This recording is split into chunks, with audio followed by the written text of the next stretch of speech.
Hello and beyond, everybody. I'm here with new indie darling Absolum's developer, Jordi Asensio, the lead designer and co creative lead. He's here to break it all down. Also joining me is my best bud in the world on Beyond, Nick Maillet. Hey, Jordi, how's it going?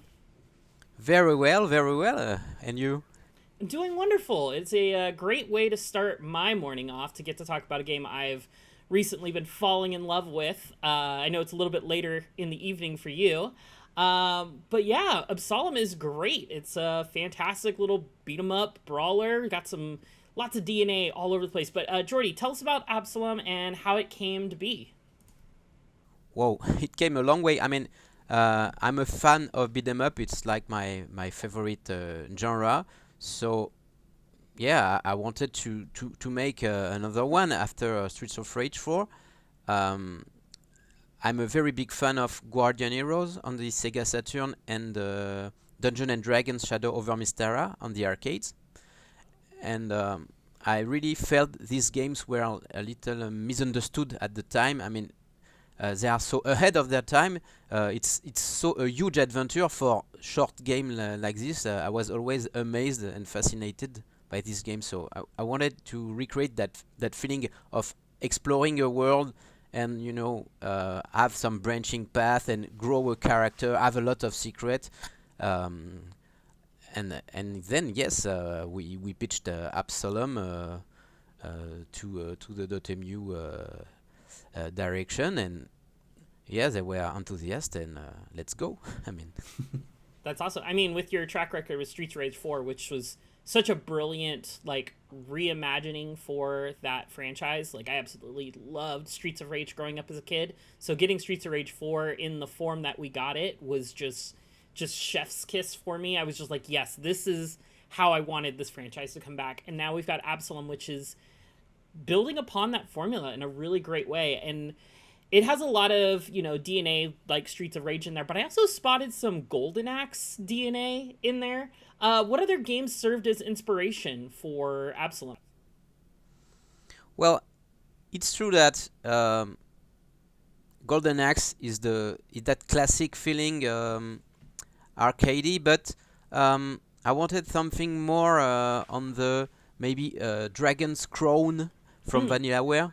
Yeah. Uh, and that's the same as Shadow of Mr. I think these games didn't reach their potential.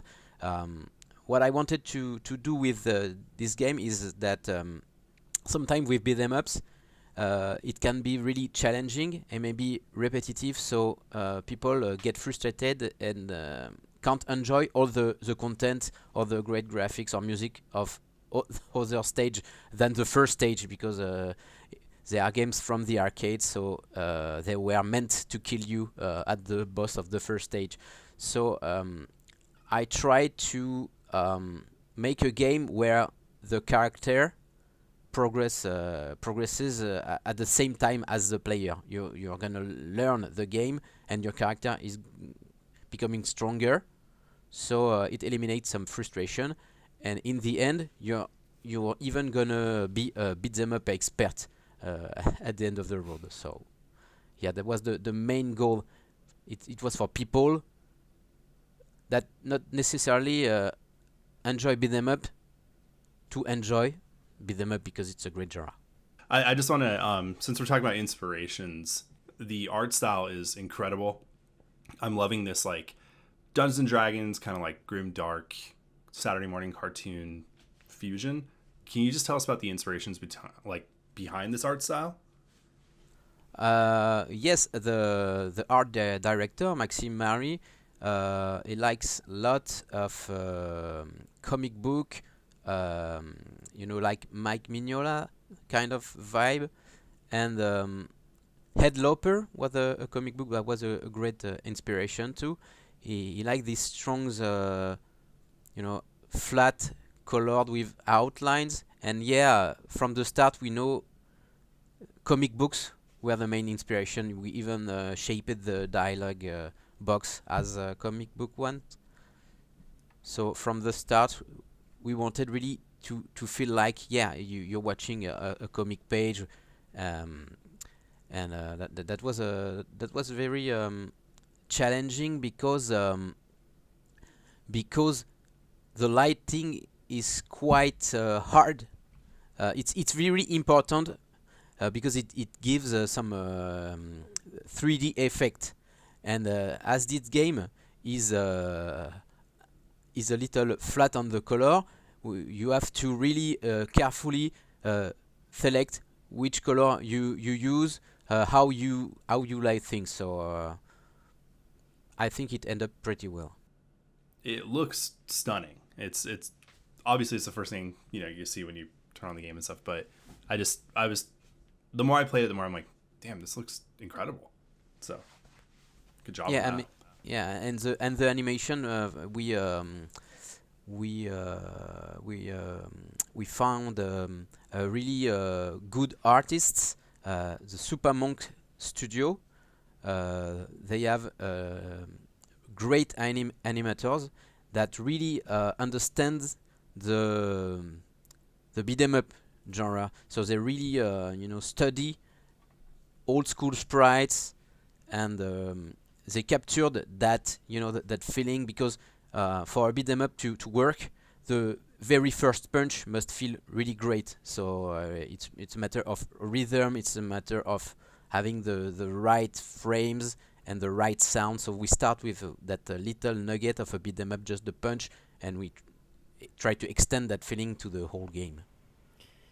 Speaking of like those impact frames and such that the animators worked on putting in these, to where every hit just kind of feels good when it lands. It also kind of gave me a little bit of like almost fighting game DNA at times, because I was just like racking up giant combos, bouncing people against walls, just all types of different things. The parries, the dodges and such, just like perfect dodging. And like those are things in all games, but like I don't know why every time I was playing this game, I felt like I was like gearing up for like just some like real basic level Street Fighter. Can you tell us a little about how you guys settled on this kind of combat design where these like you can pull off these massive combos even against like the bosses?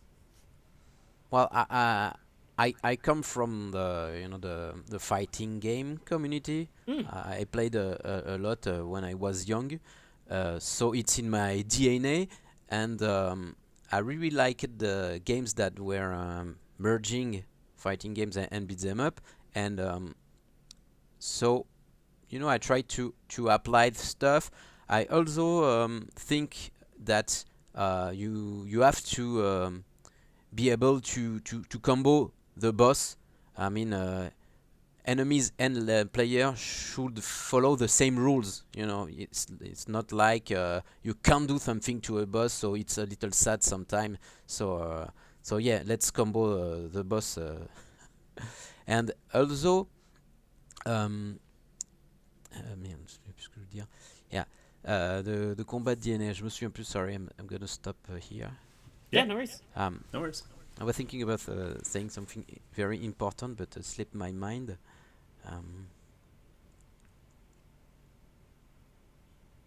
Yeah, all right. We can pick it up from like and I got it. also. Yeah, pick it up from like and also, Yeah. and that should make an easy cut.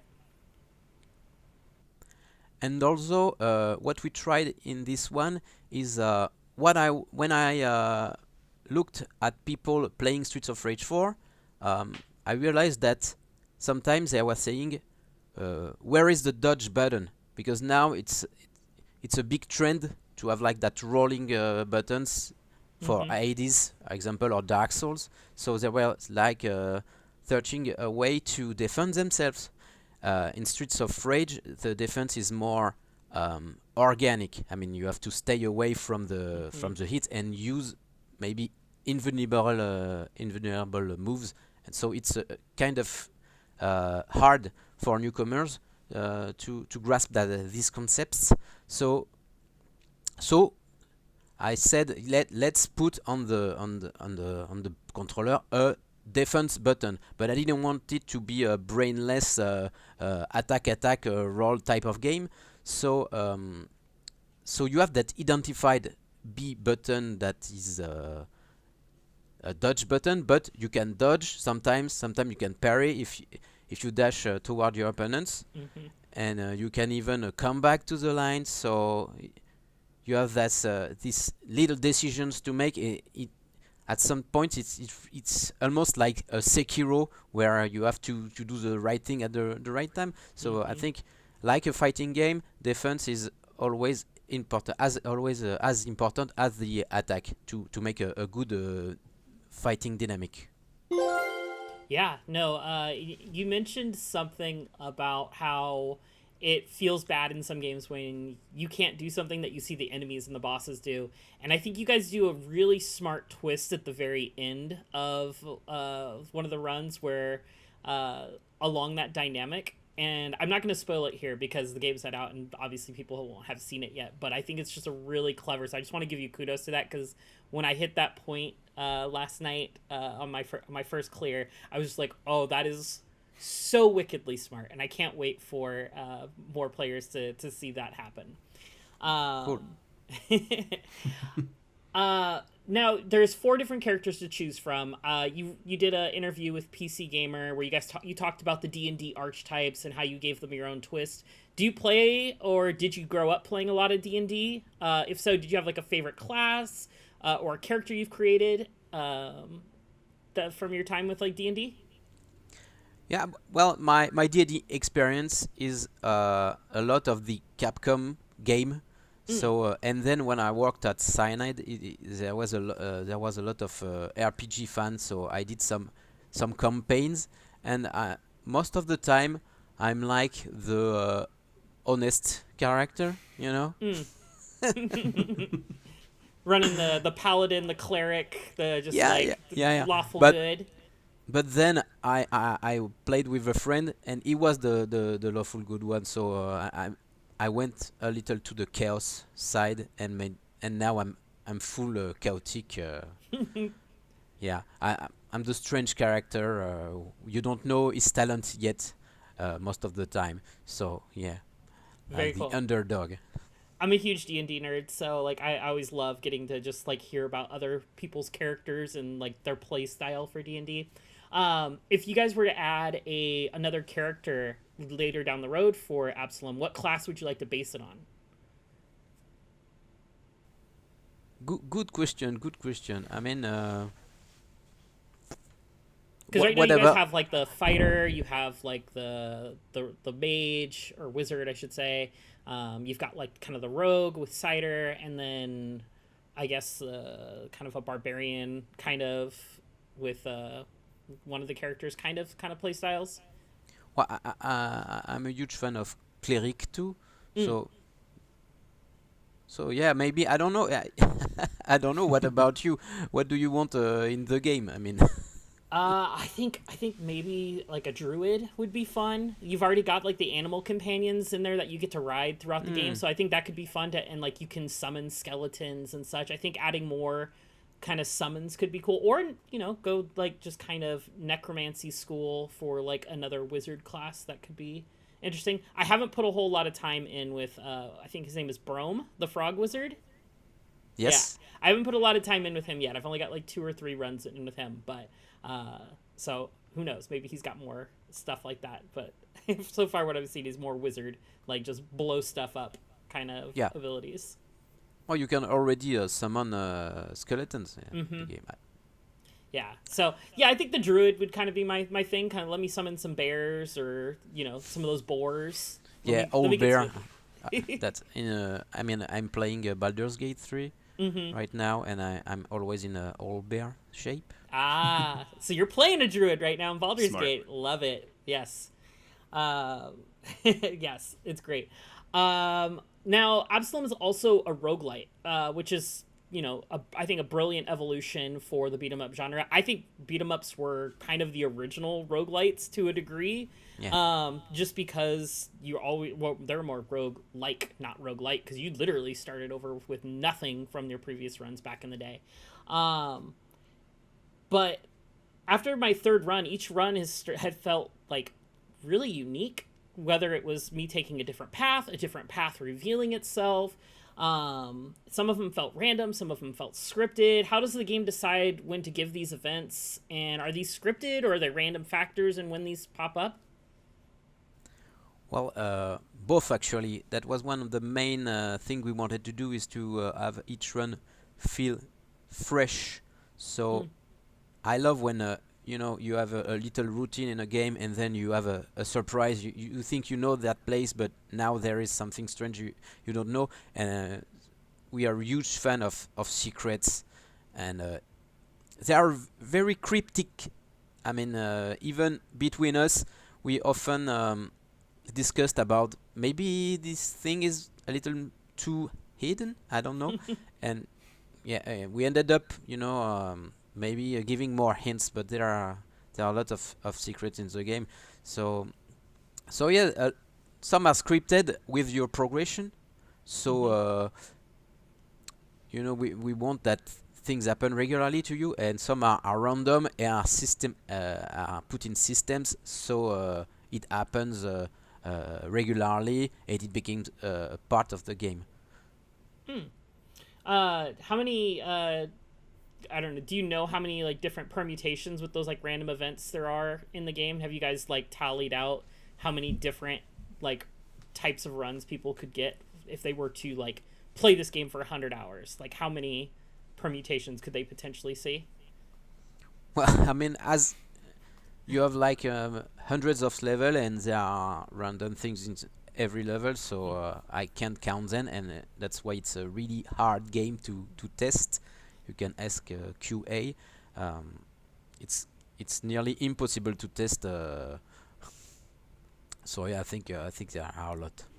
That actually that I was hoping you were going to lead me into my next question with that answer, which was game development's hard. There is some tricky things that pop up, crazy bugs. Were there any like crazy bugs that you guys encountered that you ended up just being like, actually this is kind of cool, we want to keep this in the game, that you guys encountered, or any fun stories around that like testing? Oh yeah, a ton. Like for example, the game, you as you build your character, you can have some magic plugged to your moves, and there are so many combination that we cannot test everything. So every day, like a tester comes and show us something. Sometimes we have to patch it, but for example, the other day there is a magic that creates a clone of you that replicates the move you did, and there was like a bug where the clone appears, do the move, and it's destroyed. That's the normal behavior, but he stayed as a phantom and followed the character forever. So it was like a free summon, and we just tried to make that a feature, so it's not totally broken. But a lot of things like that, like I put some flames on him, and like it flamed the whole level. Okay, let's keep it. Let's see if the performance are not crashing the PC. But we are trying to focus on the fun. We don't fix the fun. Nice. Is that like kind that. of is the clone? Is that kind of how Brome's one of Brome's Arcanas came into play? Because I know he has that duplication. Is that kind of the origin story for that ability? I don't want to spoil people, but Okay. it's one of the rituals you have at the end of the game. I don't know where you're at the game, but at some point you have like 8 rituals, Gotcha. eight rituals family. So that's the last family. Okay. Yeah, I've just got one clear after about, I'd say, 15 to 20 runs or so. But I think my like progress bar is at like 25 or 26 for the like currencies they give out afterwards. So I think that's roughly where I'm at right now. Nick, what you got? Yeah, it's a couple things I want to ask. So we're seeing this kind of like revival of co-op games, with like Split Fiction, Vampire Survivors, Absolum. How important is that to you? The co-op in the it's part of the beat 'em up experience. I mean, it's really when I was a kid that the most fun video games experience I had, just chilling with a friend, punching at people, because punching people is fun in video games. So so I mean, and it's very very interesting because it's a whole new challenge for us to balance a game, because what works uh, when with one player will work even more at two players. Like you will boss really needs to to have some specific behavior, because against two players sometimes it's difficult, and some strategies and synergies can emerge. For example, in that game, you can build a character because it suits your friend, and you can have the interesting combo like that. So it's even better in games like this. Um, and just sitting on a couch. I mean, it was very important for us to have the couch co-op and That's online awesome. too. Is that in the game we have an assist mode Mhm. for people that are not really good maybe to the game or can't play the game, um, and it's you can have different assist settings for the player, so you can play with your children. It was very important for us because that was something we did for Streets of Rage 4. We knew that people growing with the game now that are old like me will want to play with their kids, so we give that possibility, and that's the same here. That's awesome. That's even makes it sound even better. That you can play with someone and you're not just having to carry them like some games make you do Yes. that. So I want to ask about the music. The composer Gareth Coker did an excellent job, but I'm also seeing a couple other names in there like Mick Gordon. How did that come to you? How did you end up with multiple composers on this game? We just like to have, like, for me it's as it is a journey. It's like a music album. Now maybe with the streaming platform the concept is maybe a little lost, but album are like this trip. I mean, all the tracks, they tell a story. So that's the same thing. We have the Gary Cocker that he's the music director. So he look at everything and be sure it's right for the game. But we give a lot of freedom to the other artists, and we try to find artists that fits the mood of the game. And we love to have both his theme with guest composers, because it's just stick your mind when you have that little twist of music at the boss. You just remember the boss even better. Awesome. Jada, what else you got? I got like, let's see, what about Easter eggs? You talked a little bit about, guys, how you hidden some things. Is there any like really cool, like, or I should say, not what is the Easter egg, but where should fans look if they're looking for the Easter eggs, just to kind of like give them a little bit of a breadcrumb as they're looking for something cool, like your favorite Easter egg. Where's a breadcrumb to your favorite one? Well, maybe I'll say something. I mean, uh, look for the beach, Okay. and don't pay respects to dragons, Okay. because dragons don't they don't deserve respect. I Oh, mean, All just right. disrespecting dragons. I love just it. disrespect dragons. That's my advice and my Okay. hint. All right. I love it. I love it. Jordi, what is something we didn't ask you about that you'd like to talk about for the listeners?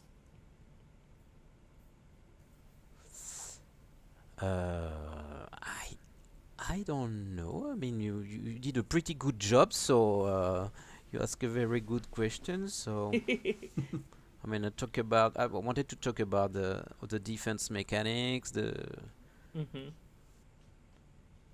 What about builds? Like, we Yeah. talked a little bit about the builds. What's your favorite go-to build? What's your go-to character and your go-to build for that character? Um, mm, I love a lot of builds. the other day I tried a throwable build, so I was just throwing things at people. It was really really fun because I really had that loop where throwing made even more things to throw, and there were spawning like sparks everywhere, so chain spark things. So I didn't even play. It was like a shoot them up. So yeah, I changed the game genre just with the build.